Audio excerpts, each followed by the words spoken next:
Hey y'all, new day, new verses. We pick up on Deuteronomy. Today we are going to be reading chapter 21, verse 10, all the way through chapter 25, continuing on doing the Parashah style reading. So, Father God, thank you for your word. Let's dig in. Starting off, chapter 21, verse 10.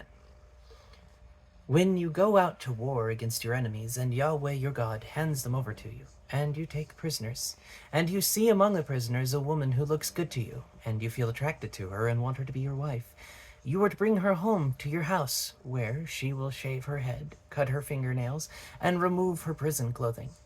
She will stay there in your house, mourning her father and mother for a full month, after which you may go in and have sexual relations with her and be her husband, and she will be your wife. In the event that you lose interest in her, you are to let her go wherever she wishes, but you may not sell her for money or treat her as a slave because you humiliated her.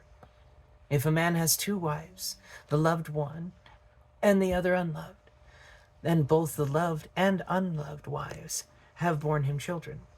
And if the firstborn son is the child of the unloved wife, then, when it comes time for him to pass his inheritance on to his sons, he may not give the inheritance due the firstborn to the son of the loved wife in place of the son of the unloved one, who is in fact the firstborn. No, he must acknowledge as firstborn the son of the unloved wife by giving him a double portion of everything he owns. For he is the firstfruits of his manhood, and the right of the firstborn is his. If a man has a stubborn, rebellious son who will not obey his father or mother, and even after will not obey what his father or mother says, or refuses to pay attention to them even after they discipline him, then his father and mother are to take hold of him and bring him out. Thank you, George.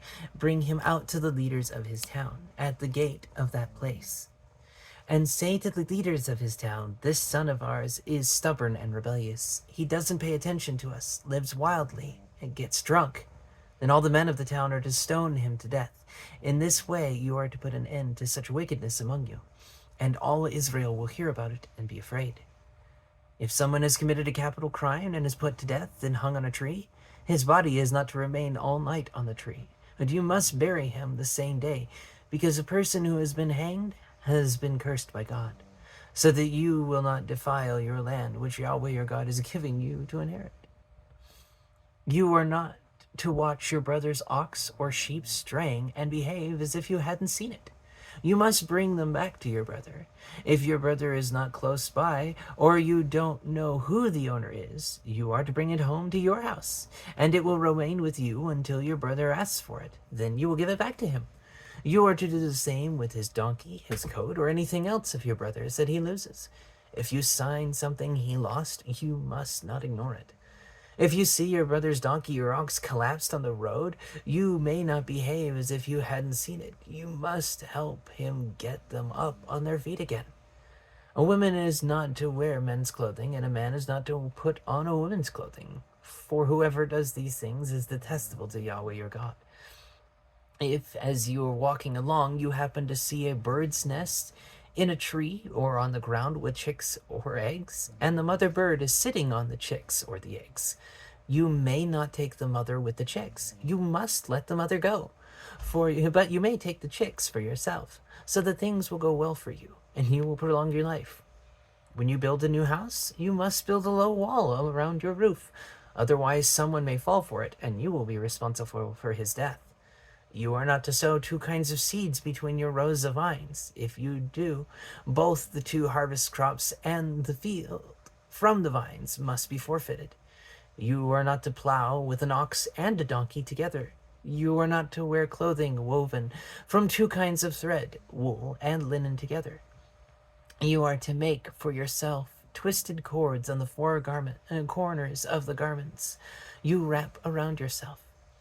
If a man marries a woman, has sexual relations with her, and then, having come to dislike her, brings false charges against her, and defames her character by saying, I married this woman, but when I had intercourse with her, I did not find evidence that she was a virgin, then the girl's father and mother are to take the evidence of the girl's virginity to the leaders of the town at the town gate. The girl's father will say to the leaders, I let my daughter marry this man, that he hates her, so he has brought false charges that he didn't find evidence of virginity. Yet here is the evidence of my daughter's virginity. And they will lay the cloth before the town leaders. The leaders of that town are to take the man, punish him, and find him 2.5 pounds of silver shekels, or 200, in which they will give to the girl's father, because he has publicly defamed a virgin of Israel. She will remain his wife, and he is forbidden from divorcing her as long as he lives. But if the charge is substantiated that evidence for the girl's virginity could not be found, then they are to lead the girl to the door of her father's house, and the men of her town will stone her to death, because she has committed in Israel the disgraceful act of being a prostitute while still in her father's house. In this way you will put an end to such wickedness among you. If a man is found sleeping with a woman who has a husband, both of them must die. The man who went to bed with the woman and the woman too. In this way you will expel such wickedness from Israel. If a girl who is a virgin engaged to a man, and another man comes upon her in the town and has sexual relations, you are to bring them both out to the gate of the city and stone them to death. The girl because she did not cry out for help there in the city, and the man because he humiliated his neighbor's wife.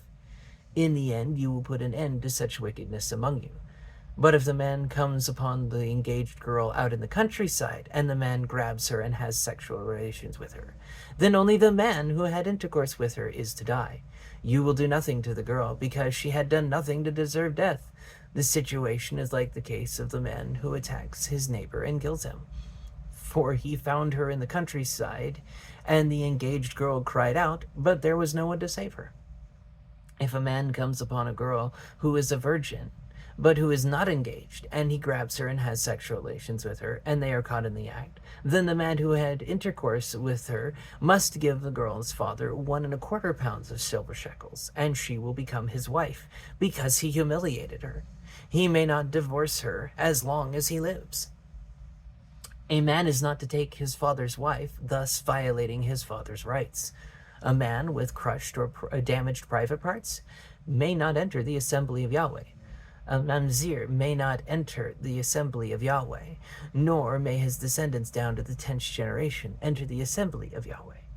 No Ammonite or Moabite may enter the assembly of Yahweh, nor may any of his descendants down to the 10th generation ever enter the assembly of Yahweh, because they did not supply you with food or water when you were on the road after leaving Egypt, and because they hired Balaam the son of Beor from Petar in Ram Neomeah to put a curse on you.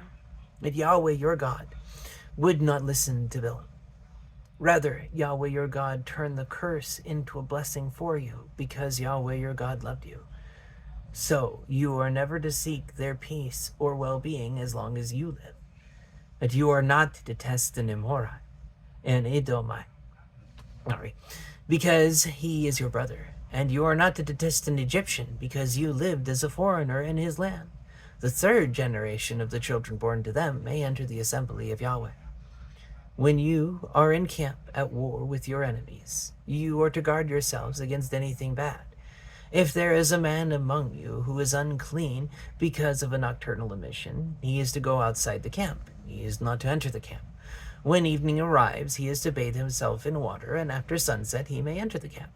Also, you have an area outside the camp to use as a latrine. You must include a trowel with your equipment, and when you relieve yourselves, you are to dig a hole first, and afterwards cover your excrement. For Yahweh your God moves about in your camp to rescue you and to hand you over to your enemies.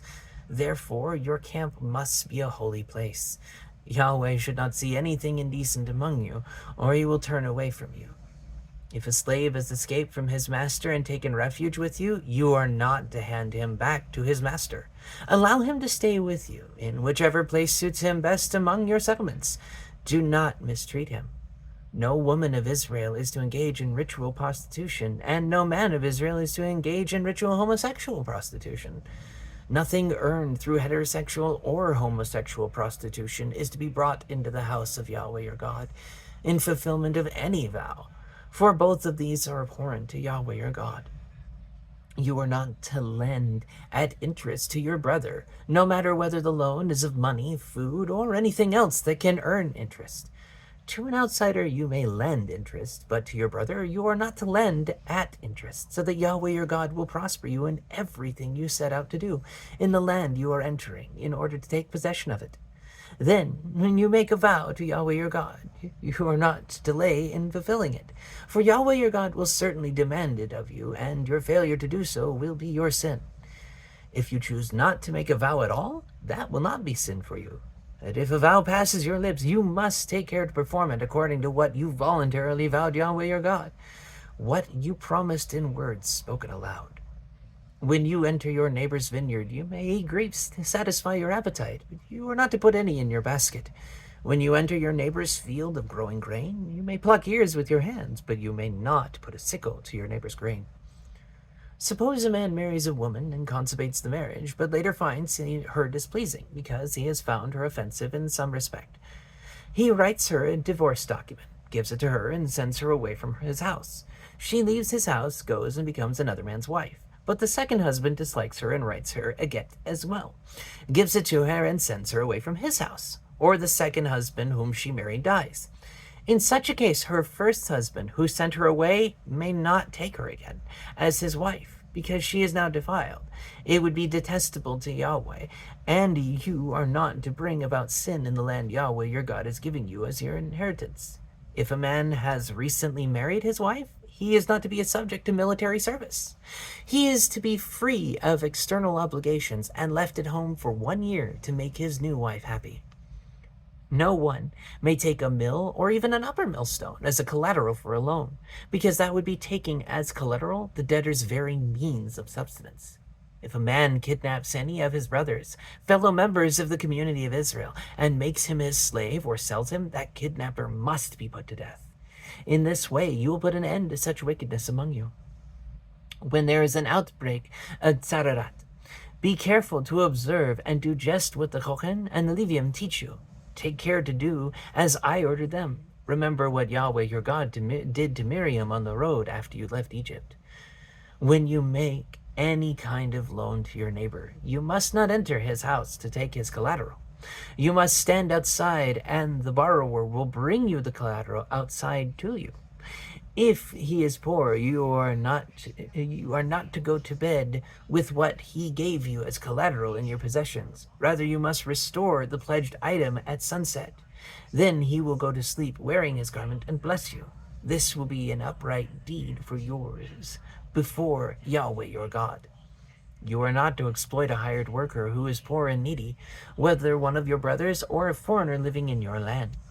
In your town, a land in your town, my apologies. You are to pay him his wages the day he earns them, before sunset, for he is poor and looks forward to being paid. Otherwise he will cry out against you to Yahweh, and it will be your sin. Fathers are not to be executed for the children, nor are children to be executed for the fathers. Every person will be executed for his own sin. You are not to deprive the foreigner or the orphan of the justice which is his due. And you are not to take a widow's clothing as collateral for a loan. Rather remember that you were a slave in Egypt, and Yahweh your God redeemed you from there. That is why I am ordering you to do this. When harvesting the grain in your field, if you forget a sheaf of grain there, you are not to go back and get it. It will remain there for the foreigner, the orphan, and the widow, so that Yahweh your God will bless you in all the work you do. When you beat your olive tree, you are not to go back over the branches again. The olives that are left will be for the foreigner, the orphan, and the widow. When you gather the grapes of your vineyard, you are not to return and pick grapes a second time. What is left will be for the foreigner, the orphan, and the widow. Remember that you were a slave in the land of Egypt. That is why I am ordering you to do this. If people have a dispute, seek its resolution in court, and the judges render a decision in favor of the righteous one and condemning the wicked one. Then, if the wicked one deserves to be flogged, the judge is to have him lie down and be flogged in his presence. The number of strokes is to be proportionate to his offense, but the maximum number is 40. He is not to exceed this. If he goes over this limit and beats him more than this, your brother will be humiliated before your eyes. You are not to muzzle an ox while it is treading out the grain. If brothers live together and one of them dies childless, his widow is not to marry someone unrelated to him. Her husband's brother is to go to her and perform the duty of the brother-in-law by marrying her. The first child she bears will succeed to the name of his dead brother, so that his name will not be eliminated from Israel. If the man does not wish to marry his brother's widow, then his brother's widow is to go up to the gate, to the leaders, and say, "My brother-in-law refuses to raise up for his brother a name in Israel. He will not perform the duty of a husband's brother for me." The leaders of his town are to summon him and speak to him. If, on appearing before them, he continues to say, "I don't want to marry her," then his brother's widow is to approach him in the presence of the leaders, pull off his sandal from his foot, spit in his face, and say, "This is what is done to the man who refuses to build up his brother's family." From that time on, his family will be known in Israel as the family of the man who had his sandal pulled off.